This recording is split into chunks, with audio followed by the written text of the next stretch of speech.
Hello, in front of me I've got Realme C33. In this video I'll show you how to add different types of cards to Google Wallet.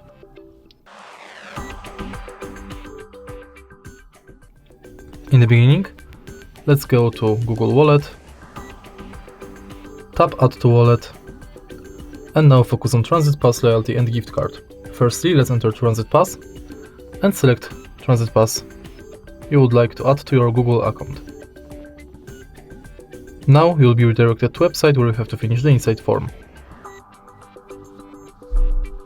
Next, let's go to Loyalty and select loyalty card you would like to add, for example Payback Poland. You can scan your card or enter member ID manually. Now let's go back, and in the end let's select gift card, which is pretty similar to the loyalty card because you have to select shop, enter card number, PIN, balance, your notes, and tap Add to Wallet. And that's it, all of your cards will appear on the homepage of Google Pay. If you find this video helpful, please leave a like, comment and subscribe.